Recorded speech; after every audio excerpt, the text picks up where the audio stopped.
Let's jump right into this explainer. Today, we're looking at an ancient, sweeping text and unpacking a really dynamic journey. We've got giant kings, high stakes military pacts, and this incredibly heartbreaking final mandate for a legendary leader. We are zooming in on a pivotal moment in ancient history, a moment where an entire civilization is literally on the brink of entering their promised land. But to do so, they have to navigate some brutal warfare and intense internal politics. So, picture this. You've got an entire civilization, battle-hardened from years in the wilderness, and they're marching straight up to the territory of Bashan. But they aren't just meeting a standard army.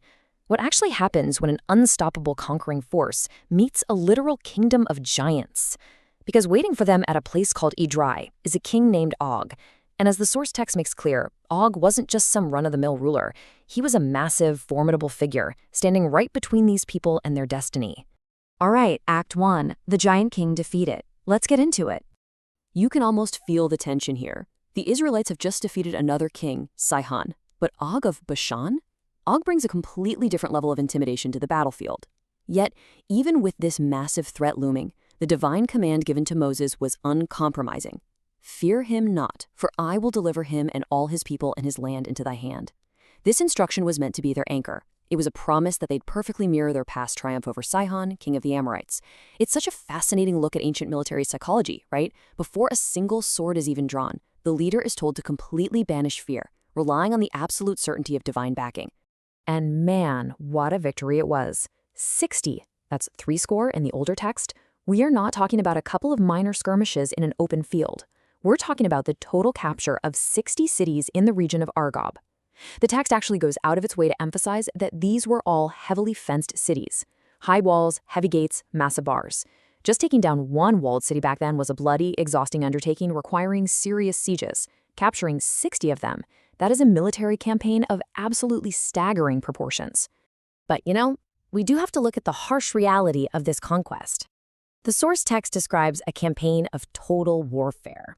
It explicitly states that they utterly destroyed the inhabitants of every city, men, women, and children. None were left remaining.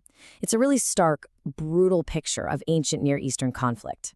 And alongside these giant walled fortresses, a ton of unwalled towns were swept up too. But here's the catch.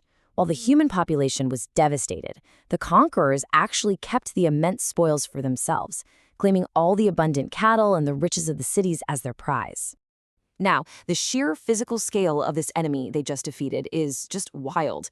The text notes that King Og was the very last of the remnant of giants. And to prove this, the source points to a specific artifact, his iron bedstead, kept over in Rabbath. This thing completely dwarfs a normal human. It's recorded as being 9 cubits long and 4 cubits wide. Okay, so a standard cubit of a man is roughly the distance from your elbow to the tip of your middle finger, about 18 inches. That makes this iron bed over 13 feet long and 6 feet wide. You are basically looking at a king the size of a modern minivan. It's a brilliant historical detail that really cements the terrifying legendary status of the guy they had just vanquished. Moving on to Act 2, spoils of the conquest and dividing the land. So with the giant king defeated and his cities left in ruins, there's this huge swath of land sitting empty, stretching from the river Arnon all the way up to Mount Hermon, which, fun fact, the Sidonians called Sirion and the Amorites called Shinir. This brings us to the bureaucratic side of the conquest. How do you strategically and fairly divide this newly conquered resource-rich territory? Well, the tribes of Reuben and Gad took the southern portions from Aroer up through half of Mount Gilead. Then, the half-tribe of Manasseh was given the rest of Gilead and all of Bashan, literally Og's former kingdom. You even have specific figures within Manasseh, like Jair and Masher, claiming massive territories, with Jair literally just renaming his region after himself. It really shows this rapid shift from a wandering people to entrenched landowners. But here's the thing. The strict military pact. This land wasn't just handed out with a pat on the back. The agreement Moses negotiated came with a massive yes, but. Yes, you get the land, but you have to leave your wives, your little ones, and all that cattle you just won behind in your new fortified cities. Then every man fit for war has to cross over the Jordan fully armed and lead the charge for your brethren. You literally do not get to stop fighting until the rest of the tribes secure their own territories. Only then can you return home to your given possessions. It is a powerful lesson in collective responsibility. No sitting back and enjoying the peace while your brothers are still out there at war. As part of this forward momentum, Moses turns his attention to his second-in-command, Joshua. He encourages him using the visual evidence of what they literally just accomplished. He tells Joshua, "Thine eyes have seen all that the Lord your God hath done unto these two kings." The message is super clear. What happened to Sihon and the giant Og is exactly what will happen to all the future kingdoms you face across the Jordan. Moses is essentially using this huge victory as a psychological foundation, telling Joshua not to fear because the divine force will fight for them. Which brings us to Act 3, the bittersweet end. Let's look at how this builds into a deeply emotional shift in the narrative. We've seen the battles, we've seen the spoils, and now the focus zooms in entirely on Moses himself. The legendary leader who orchestrated this massive triumph is facing a devastating personal climax. After seeing the sheer greatness of this victory and acknowledging God's mighty hand, Moses becomes incredibly vulnerable. The text outlines his passionate plea. He begs God, pointing out that this is just the beginning of showing his greatness, and he asks for one simple, profound thing. "I pray thee, let me go over and see the good land that is beyond Jordan, that goodly mountain and Lebanon." After decades of wandering, leading a difficult people, and fighting literal giants, Moses just wants to cross the finish line. He wants to see the ultimate prize with his own 2 feet on the actual ground.